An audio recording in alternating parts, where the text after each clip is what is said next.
En el México del Porfiriato, mientras que un México vivía en pobreza, en lugares como la colonia Roma y la colonia Juárez y otras, se celebraban banquetes, se firmaban acuerdos y se decidía el futuro del país. Casas que no eran solo hogares, eran centros de poder. Mansiones victorianas que celebraban el nuevo México del primer mundo. Conozcamos quiénes eran esas familias, su estilo de vida y sus impresionantes mansiones o palacios. En el corazón de la colonia Roma se alzaba la Casa Lam, un palacio que no solo representaba riqueza, sino el ambicioso proyecto de un hombre. Durante el Porfiriato, el presidente Porfirio Díaz tenía una visión clara: transformar México en una nación moderna a la imagen de Europa. Para lograrlo, necesitaba algo más que leyes o discursos. Necesitaba aristócratas, familias extranjeras, con capital, con educación europea, con gusto refinado, capaces de traer a México no solo productos, sino un estilo de vida. Así llegaron los Lam. De origen francés y alemán, llegaron atraídos por las facilidades que el propio Díaz les dio por ser este tipo de élite. No era casualidad, era estrategia. El acuerdo era implícito pero poderoso: traer Europa a México. Importaban textiles finos, vinos selectos, muebles traídos desde París, Berlín e Italia. Pero no vendían solo objetos, vendían estatus. Y así, en pocos años, colonias como Roma y Juárez comenzaron a transformarse. Calles amplias, arquitectura afrancesada, mansiones diseñadas para impresionar. La Casa Lam no era solo una residencia, era una pieza del proyecto de Porfirio Díaz, un escaparate de lo que México aspiraba a ser. En sus salones se cerraban negocios, se formaban alianzas y se consolidaba una élite que vivía más cerca de Europa que de su propio país. Al centro de esa casa estaba doña Emilia Lam, fiel reflejo del ideal porfiriano. Educada bajo normas europeas, obsesionada con la perfección, convencida de que el progreso significaba parecerse a Francia, imponía reglas invisibles pero absolutas. Solo se hablaba francés en la mesa, la lista de invitados era estricta y cualquier error de etiqueta era imperdonable. Para ella, México no era suficiente.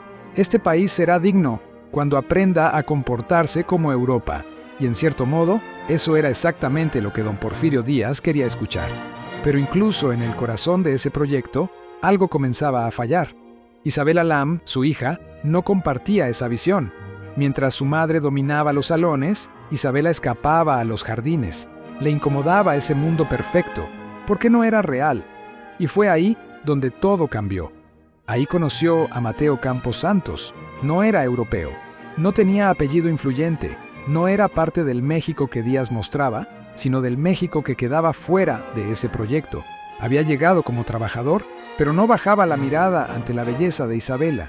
Lo que empezó como miradas discretas se convirtió en encuentros secretos entre los jardines de la casa. Lejos del mármol, del piano, del francés impuesto, Isabela escuchó por primera vez otro país.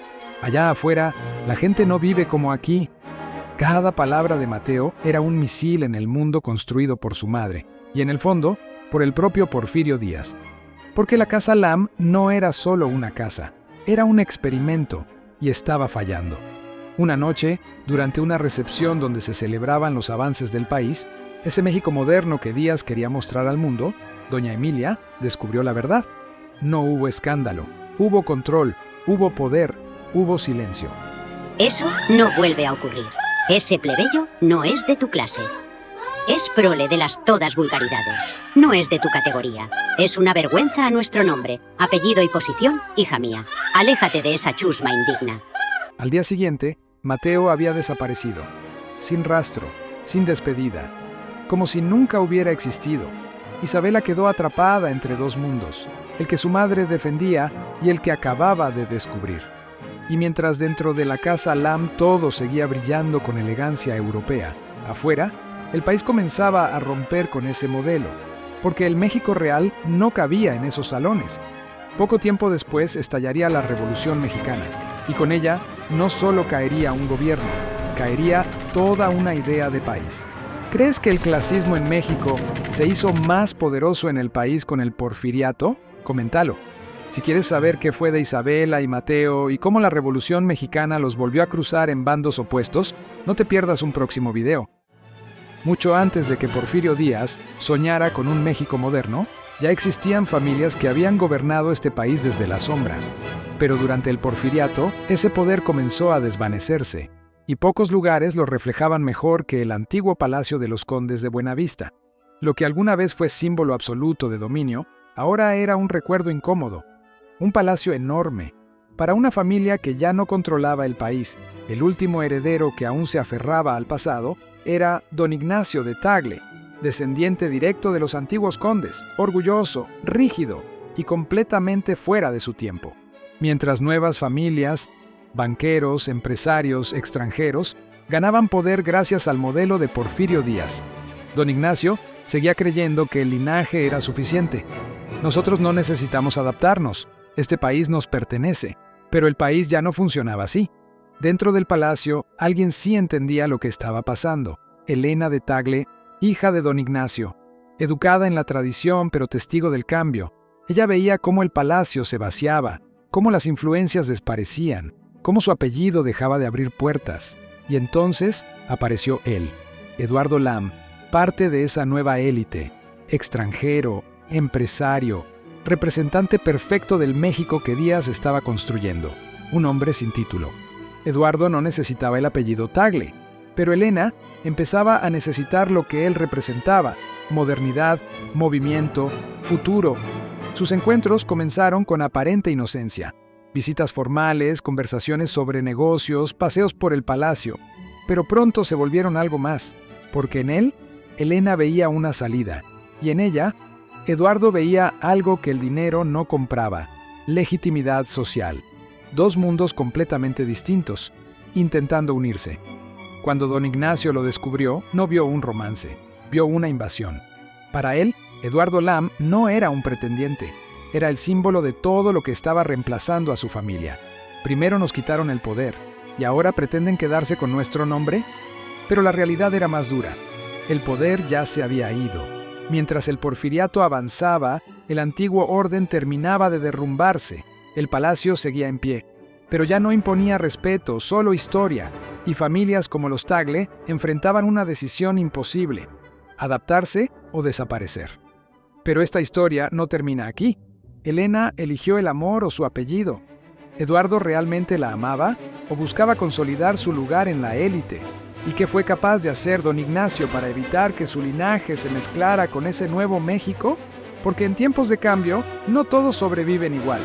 Si quieres descubrir cómo el viejo poder chocó con la nueva élite porfiriana y cómo este romance pudo cambiar el destino de ambas familias, no te pierdas un próximo video.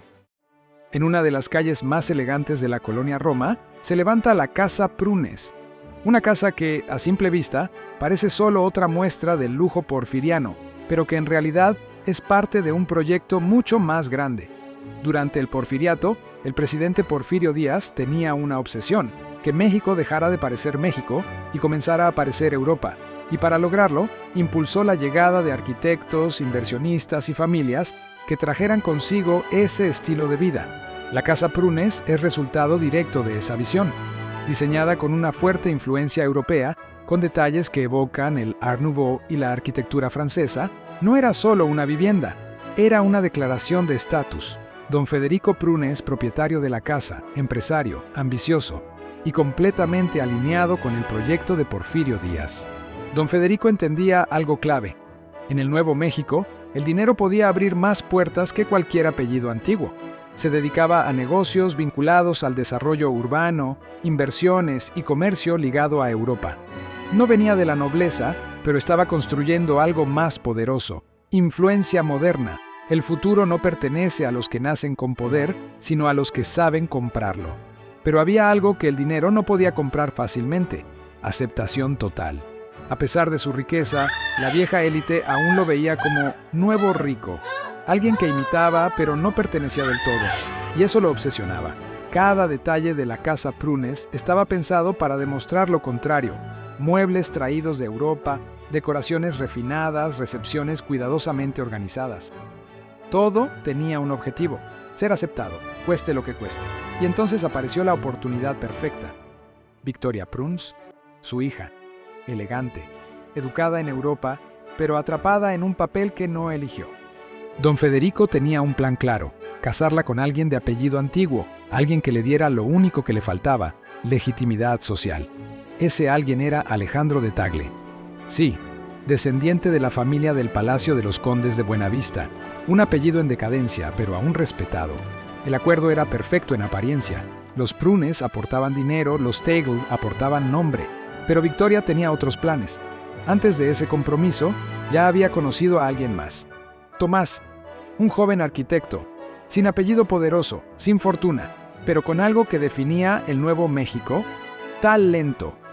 Tomás trabajaba precisamente en proyectos inspirados en Europa, como la misma Casa Prunes. Era, en cierto modo, parte del sueño porfiriano, pero sin pertenecer a la élite. Sus encuentros comenzaron entre planos, estructuras y detalles arquitectónicos. Ahí, lejos de las apariencias, Victoria encontró algo real. Cuando don Federico descubrió la relación, no vio amor, vio fracaso, vio el derrumbe de todo lo que había construido. No levanté esta casa para que la destruyas con un capricho, porque para él, su hija no era solo su hija, era la pieza final de su ascenso social. Pero el problema no era solo personal. El país entero estaba al borde del cambio. Mientras casas como la Prunes representaban el auge del modelo de Porfirio Díaz, afuera crecía el descontento. Poco después estallaría la Revolución Mexicana, y con ella los planes, las alianzas y las apariencias comenzarían a desmoronarse. Más allá de la historia, hay algo que no podemos ignorar. Mientras dentro de la Casa Prunes se hablaba de elegancia, de Europa, de progreso, afuera existía otro México. Uno que no tenía acceso a esos salones, uno que no vestía con telas importadas, uno que no decidía el futuro del país, pero que terminaría cambiándolo todo. Ese fue el verdadero contraste del porfiriato: dos mundos viviendo al mismo tiempo, sin realmente conocerse. ¿Y tú? ¿De qué lado crees que estaba la razón? ¿El de quienes buscaban modernizar México a cualquier costo, como impulsaba Porfirio Díaz? ¿O el de quienes vivían esa realidad desde fuera, lejos del lujo y las decisiones? Te leo en los comentarios. Y si te gustan estas historias donde el poder, el amor y la historia se cruzan, dale like, suscríbete y activa la campanita, porque lo que sigue no solo conecta estas historias, las cambia por completo. Y así, entre salones elegantes, decisiones silenciosas y amores imposibles. Estas casas no fueron solo escenarios, fueron testigos de un México dividido, un México que, bajo el porfiriato, intentó convertirse en algo más, aunque eso significara dejar atrás a muchos. Porque mientras algunos vivían rodeados de lujo y apariencias, otros comenzaban a cambiar la historia desde afuera, y cuando ese equilibrio se rompió, nada volvió a ser igual. Pero esta historia no termina aquí, porque la Casa Lam, el Palacio de los Condes de Buenavista y muchas otras residencias de la élite guardan secretos aún más profundos, historias que no solo hablan de riqueza, sino de poder, traición y caída.